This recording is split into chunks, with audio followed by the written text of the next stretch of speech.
Russia imefanya mashambulizi makubwa dhidi ya Ukraine usiku kwa kutumia ndege zisizo na rubani pamoja na makombora kadhaa, hali iliyosababisha vifo vya watu 4 na kujeruhiwa zaidi ya watu 100 katika maeneo mbalimbali nchini humo, huku Rais wa Ukraine Volodymyr Zelensky amesema mji mkuu wa Kyiv ulikuwa shabaha kuu ya mashambulizi hayo. Milipuko mkubwa ilisikika usiku kucha katika jiji la Kyiv, huku majengo mengi ya makazi, shule, ukumbi wa opera na makumbusho yakiharibiwa vibaya.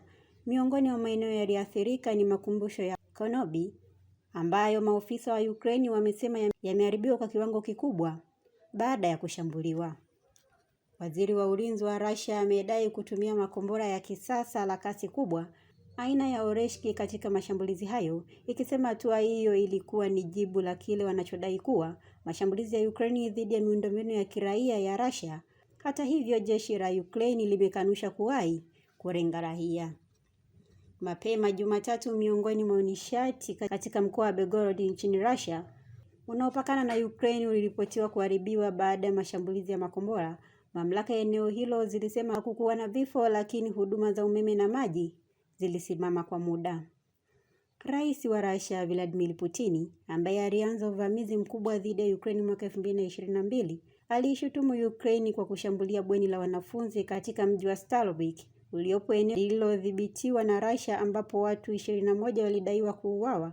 Ukraine ilikiri kufanya shambulio katika eneo hilo, lakini ikisema ililenga kikosi muhimu cha ndege zisizo na rubani cha Russia.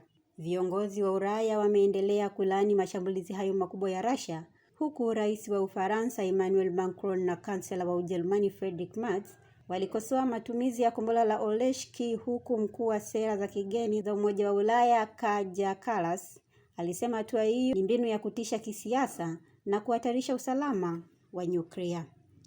Jeshi la anga la Ukraine limesema tangu saa 12 jioni Jumamosi lilibaini makombora 90 na droni 600 zikirushwa na Russia.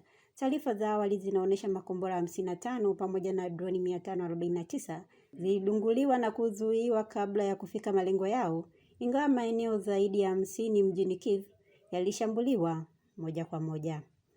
Meya wa Kyiv Vitali Klitschko amesema baadhi ya majengo yaliteketea kwa moto baada ya kushambuliwa, huku vikosi vya uokoaji vikiendelea kuwatafuta manusura na kutoa huduma kwa majeruhi, huku mashambulizi hayo pia yaliripotiwa katika mkoa wa Kherson, Kharkiv, Odessa, Poltava, Sami na Zipotomi, jambo linaloonyesha kuongezeka kwa mvutano mkubwa katika vita inayoendelea kati ya Russia na Ukraine. Endelea kufuatilia Mwananchi Digital kupata taarifa mbalimbali.